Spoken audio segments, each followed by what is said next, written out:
How's that? Feels cool and refreshing, right? You were all sweaty anyway, and isn't it nice that the beer smell covers up the sweat? While I'm taking a break from cooking, Bob, all sweaty, splashes beer on me, grinning cheekily. Catherine, what are you up to? Did you spill something again? Hearing the commotion, my mother-in-law comes into the kitchen, blaming me. No! Bob splashed beer on me! To my own surprise, I retort quite loudly. Seeing my reaction, Bob keeps up his cheeky grin and plays innocent. What are you talking about? He wouldn't do that, would he? Even though my mother-in-law seems to know the truth, she defends Bob. The mix of frustration and shock makes me burst into tears right there. What the hell is going on here? Hearing my cry, my father-in-law rushes in. That's enough. You're no son of mine. Get out, now. Chastised by my father-in-law, Bob, overwhelmed, runs out of the house. Not knowing what might happen next. My name is Catherine. I'm a 49-year-old housewife. I live with Bob, my mother-in-law, and my father-in-law. All four of us share the family home. Bob is 55 and works as a salesman. He's apparently a department head at his company, and when he's home, he just can't stop complaining. Mostly to my mother-in-law, about his colleagues and superiors. The way my mother-in-law listens to Bob's rants, she seems to genuinely pity him, always taking his side, no matter how unreasonable his stories are. He has been spoiled like this since childhood, which explains his current self-centeredness. I never realized it until I started living in Bob's family home, but since living with my mother-in-law, I've begun to question Bob's character. Maybe out of jealousy, thinking her precious son was taken away, my mother-in-law began picking on me right after I moved in. Listen, Catherine, you're being allowed to stay at home, so you better make sure you do all the chores perfectly. Always looking down on me, my mother-in-law watches my every move, eagerly pointing out any little mistake. Her favorite phrase to me is, "You must have been so spoiled growing up." Though she herself spoils her son like crazy without realizing the irony. There was a reason my mother-in-law started saying these things to me. This story goes back to when I was a child. I was born the only daughter of a businessman and a stay-at-home mom. Due to our wealthy background, our lifestyle was luxurious. Anything I wanted was bought for me, and I could eat whatever and whenever. Living like this from a young age, I naturally became larger than my peers. Yet, in the midst of all these luxuries, I never cared about my appearance. It wasn't until 7th grade that I became self-conscious about my body. Besides the packed lunch my mom made, I would also bring extra pastries from the convenience store every day. Hey, today you bought 3 pastries, huh? I noticed classmates glancing at me and whispering, giggling. Suddenly, all those things I hadn't cared about became a source of embarrassment. The packed rice box, all the fried food, and the daily pastries. That was when I first realized how abnormal it all was. Although my mom never commented, I was visibly overweight, getting winded even from a short run. One day, I took a hard look at myself in the mirror. The price I paid for being pampered. I overheard some classmates talking that day, and I realized I had probably been made fun of for a long time. I started to reconsider and change my life. Not eating out of mere desire, keeping up with exercise, and helping around the house without relying on my parents. Even though I was just a kid, by sticking to these rules, I took my time and successfully achieved a healthy body and mind. My mom and dad were like, "You don't have to push yourself so hard." But they were moved by my efforts and felt ashamed of their own indulgence. I felt grateful to my parents and started working hard on my own. I focused on my studies and got into a top-tier university, looking forward to my future.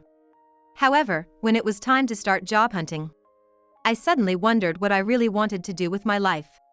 With these doubts, I kinda just took the civil service exam and ended up working for the local city hall in Nebraska. After working there for a while, I met Bob, who would become my husband, and we started dating. We dated for about 3 years before getting married. Bob was insistent that I quit my job and become a stay-at-home wife. I wondered, is this what typical happiness looks like? Marrying the person you love and being a housewife? I agreed to quit my job and started living with Bob. However, about 6 months into our marriage, Bob proposed moving to his parents' house. Turned out, his dad was seriously ill and needed care. He said he wanted to be close and take care of his dad, and I couldn't refuse his sincere request. Without giving it much thought, I was touched by Bob's kindness and agreed to move in. But this decision turned out to be a mistake. Living with his mother, Bob became like a completely different person. He prioritized his mother over me and followed whatever she said. They both teamed up and badmouthed me. Before we got married, I had shown Bob some pictures from my childhood as a sort of fun thing. He had complimented me, saying I had worked hard to look so good, but now he used those pictures to mock me. He told his mother about my pampered upbringing, and they made it into a laughing matter. Given all this, his mother perceived me as a spoiled princess. It's partly my fault for not thinking things through, but once we moved in, taking care of Bob's father became my responsibility. Initially, he was still of working age but became physically ill, making his daily life challenging. His mother didn't want to take care of him and schemed with Bob to have me move in and take on the caregiving role. Unlike Bob and his mother, his father was a gentle soul, always with a smile on his face. He felt bad for me being thrust into a caregiving role at a young age and always tried to make things easier. He noticed the harassment from his wife but felt he couldn't speak up due to his condition. Seeing him like this made me feel really bad for him. While my relationship with Bob worsened, I grew closer to his father. Despite his physical limitations, he was knowledgeable and taught me tips about cooking and cleaning. When Bob and his mother weren't around, he'd even talk about how his wife would try to control things or share funny stories from Bob's childhood. I never realized until I began living in my childhood home, but Bob is what you'd call a mama's boy. According to my father-in-law, John, it's because his wife, Susan, coddled Bob too much when he was little. Even though they've often called me too soft, they don't seem to recognize it in themselves. John was very busy with his work when he was younger, leaving most of the child rearing to Susan. Because of that, he didn't have much time to play with Bob, but he bought him any toy he wanted. I did it out of guilt, but it has led to the way he is now. Having grown up in a similar environment, the story stung, but Bob has lived his life taking such kindness for granted. Susan adored Bob to a fault. When he'd come home with a scratch from school, she'd even barge into the school, yelling. Despite teachers explaining that he just fell and scraped himself, she would relentlessly investigate to confirm if it was truly an accidental scratch. Understandably, with incidents like these, Bob became quite unpopular at school. However, with every toy or game he wanted waiting for him at home, he didn't seem to mind. He believes that if I ever have a problem, Mom will help me out, a mindset that has persisted and contributed to his arrogant attitude today. Though I found many of these stories laughably absurd, living with John has made daily life tolerable. However, since moving into my in-laws' house, the stress and pressure have led me to eat more. I've been gaining weight rapidly, and though I'm not back to my old size, I'm steadily getting there. Both Susan and Bob noticed my change and commented snidely. Even though you're home all day, you're eating too much. If I ever tried to explain myself, Bob would fly into a rage and say, "You should take a lesson from Mom. What stress? What pressure? Don't you dare mention such things in front of my mother. You should be more considerate of her." Whenever Bob felt I was speaking ill of Susan, he would berate me furiously. His constant criticism and harsh words only exacerbated my weight gain. "John, I'm so sorry. With me gaining so much, it must be hard for you to walk through the hallway." Initially, when helping John walk, I would stand beside him. But with my weight gain, I had to assist him from the front in the narrow corridor. "You don't have to worry about that. Thank you for always helping," John would reply, not blaming me at all. However, I indeed felt a sense of urgency regarding my situation. Then one day, as I was preparing dinner as usual, I finished cooking and was in the process of moving the dishes to the dining table. Both Bob and Susan were at home that day, and as usual, neither lifted a finger to help. In my hurry to serve dinner, I tripped and fell, spilling the dishes all over the floor. "Oh no!" With a loud crash, the dish I was holding fell to the floor. I hurriedly tried to gather up the scattered food from the floor. "What on earth are you doing?" Bob exclaimed, more concerned about the messy floor than me. "Oh dear, do you need to start over? Dinner's supposed to be at 6 o'clock. Susan complained from her seat, not moving an inch. "It's because you've put on so much weight that you trip over nothing. It's embarrassing." Bob snapped, then stormed off to the living room where Susan was waiting. Fighting back tears, I began cleaning up the mess. The lack of concern from Bob was heart-wrenching. Though I was devastated by their harsh words and attitudes, I didn't want to hear any more from them. Thankfully, no dishes were broken, but I had to redo the meal I had worked hard on. It happened because I was rushing, not because of my weight. Unable to voice my feelings, I found myself alone, cleaning up the food that had scattered across the floor. Even though Bob and Susan continued to make snide remarks about dinner being late, once John realized what had happened, he stepped in and thankfully, the situation was diffused. Afterwards, John repeatedly apologized to me, constantly checking if I was hurt or if there was anything he could do to help. John, who always cared for me, had his birthday approaching that weekend. Every year, I make a point to prepare a slightly more lavish dish than usual to celebrate. Whenever I'd ask if he wanted something specific, he'd always say, "You cook delicious meals for me every day. I can't be so cheeky as to ask for more." This was a stark contrast to Bob and Susan, who never held back, always wanting cakes from famous bakeries or a fancy steak for their birthdays. Just the thought of having to reserve cakes and meals months in advance for these two gave me an uneasy feeling in my stomach. From our usual conversations, I had picked up on John's favorites and began preparations for his birthday. On the day, I started cooking earlier than usual. It was nearing the end of summer, but with fried dishes on the menu, the kitchen felt like a sauna. To ensure my sweat didn't drip into the dishes, I wrapped a towel around my neck and proceeded with extreme caution. I wonder if I'm sweating this much because I've gained weight. With these thoughts, I steadily finished the dishes. I plated the prepared dishes, and all that was left was to wait for my husband's return. Completely drenched in sweat, I felt incredibly uncomfortable. After a short rest, I thought of changing my clothes. As I sat down with a cold iced tea from the fridge, I heard the front door open and realized Bob had come home. Bob walked straight into the kitchen, shot me a glance, and opened the fridge. "Why are you sweating so much just from cooking?" Fetching a beer from the fridge, Bob made a sarcastic remark. I tried to ignore the comment, sipping my iced tea, but in the very next moment. Just as Bob opened his can of beer and I thought he was out of my sight, the next moment happened. Ah! Suddenly, a cold liquid was poured over me from behind. I could feel the cold fluid running down from my hair and across my upper body. Immediately, I realized from its smell that I had been drenched in beer. As I slowly turned around, there was Bob, holding a can of beer, grinning at me. "How's that? Feels refreshing, doesn't it?" Frozen, I just stared at Bob, who continued to smirk. "At least the smell of your sweat will be replaced by the beer now, huh?" A few seconds later, Susan rushed into the kitchen after hearing my scream. "Catherine, what happened? Did you spill something again?" Desperately, I tried to explain to her. "No! Bob poured beer over me." I raised my voice, louder than I had ever before. Seeing this, Bob, still with that smirk, played dumb. "Bob wouldn't do such a thing, right? Susan seemed to realize the truth, but chose to defend Bob. "What the hell is going on?" Tears of frustration streaming down my face, I saw John slowly making his way into the kitchen, leaning heavily on his walking stick. Instead of his usual calm demeanor, John's face was contorted with anger. His usually calm face now distorted with anger, John glared at Bob and Susan. "Bob, did you pour beer on Catherine?" Confronted by John, Bob responded with a cheeky tone.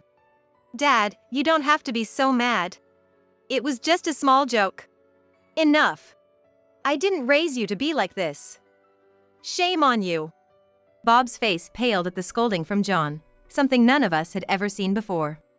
"Why are you being so harsh? I was just..."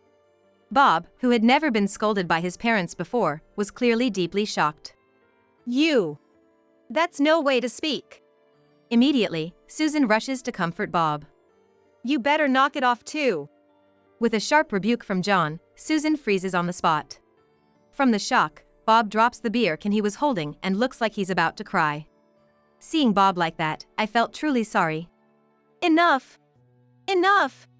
Suddenly, with those words, Bob quickly leaves the kitchen. The next moment, the front door is heard opening and closing swiftly. Seems like he's stormed out of the house. "Bob!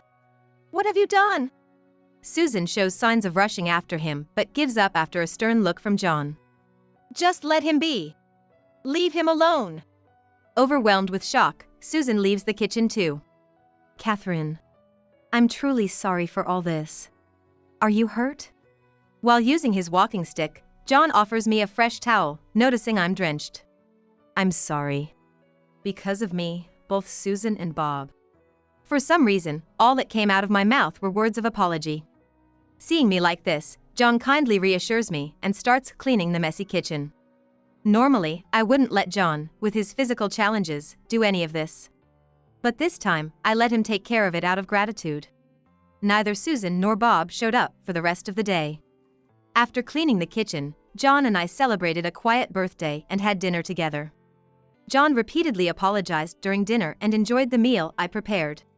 Though I was concerned about Bob's whereabouts, given what had just transpired, I decided to let him be. The next morning, just a bit past 7 o'clock. Excuse me. An officer brings Bob home, his face swollen and red. Seeing him, Susan looks like she's about to faint. This morning, we found him lying on the grass in a park. From what the officer explained, Bob had been drinking at a nearby park and passed out. When they approached him, his face was so swollen that they immediately called for help. Seems like a severe insect bite. Having spent the night drinking outdoors during the summer, it's no wonder he got bit. Some of the swollen areas look worse than just mosquito bites. I expressed deep gratitude to the officer who had taken care of Bob and welcomed him inside. Bob, look at your face. We need to get you to a hospital. And Catherine, this is your fault. What if it doesn't get better? Bob, still sulking, just stares at Susan as she scolds me. Seriously, you're always complaining and doing nothing. And all this because Bob just pointed that out a little. Susan, visibly upset, confronts me with a red face. Have you two not learned your lesson? Watching our exchange, John says with a hint of exasperation. Bob is one thing, but you too, Susan. Pushing all the caretaking on Catherine and then complaining. John then goes on to express appreciation for my usual efforts. For a while, Bob, with his swollen face, listens to John but eventually bursts out in anger. That's enough! Dad, you don't understand anything! Yeah, ever since you became like this, everything has been messed up. Now, Susan joins in, blaming John. Both of you, stop it! Aren't you ashamed? Do you not realize how sorry and sad John feels for both of you? Unable to hold back, I raise my voice. People like you don't have the right to criticize others when you can't even understand such simple things. As I say this, Bob, losing his temper, charges at me. Who are you talking to like that? Bob pushes me, and I fall backward. Bob. Seeing this, John lets out a piercing scream. Both Bob and Susan snap back to reality and freeze in place upon witnessing John's anger. Catherine, can you stand up? Are you okay? John, showing concern for me, pulled his cell phone out of his jeans pocket. Yes. My son Bob became violent, and someone got hurt. From the conversation, it was clear whom John was calling. After hanging up the phone, John glared at Bob and scolded him even more. Bob, what you did is unforgivable. You need to pay for your actions. What the? Dad, what are you thinking? Are you out of your mind? Panicking, Bob clung to Susan, his face on the verge of tears. Mom, what's gonna happen to me? Help me, do something. Neither Bob nor Susan could possibly understand how I felt watching Bob's pitiful state. After a while, the police officer who had escorted Bob earlier returned. Facing the pressure of John's account and the officer's presence, both Bob and Susan honestly described what had occurred earlier. Bob, still teary-eyed as he explained, and the officer listening to him was visibly irritated by the aggressor's behavior. The officer, heeding John's insistence, declared that he was gonna take Bob to the police station right then. I couldn't believe the turn of events and was unable to act, but I confided everything to the female officer who was with us.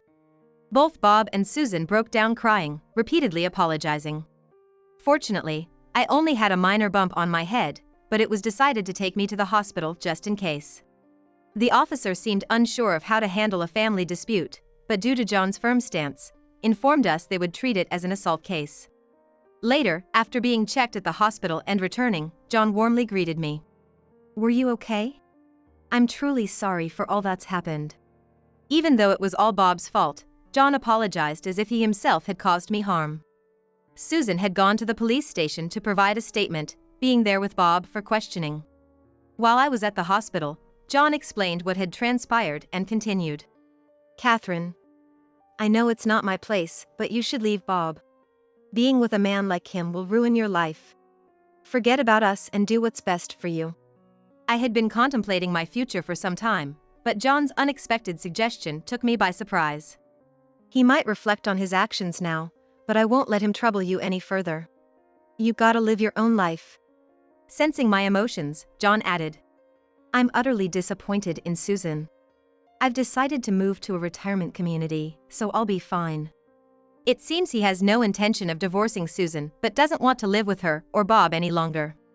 Hearing John's words, years of pent-up feelings overflowed, and I couldn't stop crying for a while. After that, I formally sued Bob. My claim was recognized, and I was granted a divorce and alimony. Furthermore, Bob was found guilty of assaulting me. Susan was shocked by Bob's arrest and the fact that John had left the house.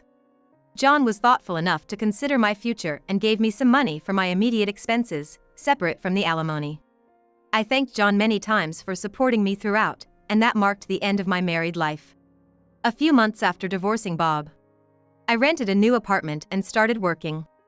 Having lived with John, I became interested in caregiving. I began studying for the necessary certification and put a lot of effort into job hunting. Then, for my job, I also started eating better and worked hard to lose weight. I might not be back to my old self, but I've managed to get back into shape. Living with John helped a lot, and I quickly adapted to my job. With a lighter body, I moved around more easily and began to go out more on weekends. I was freed from a life where I lived in fear of Susan and Bob, always trying to gauge their moods. I sometimes missed the long years of marriage, but new encounters came my way.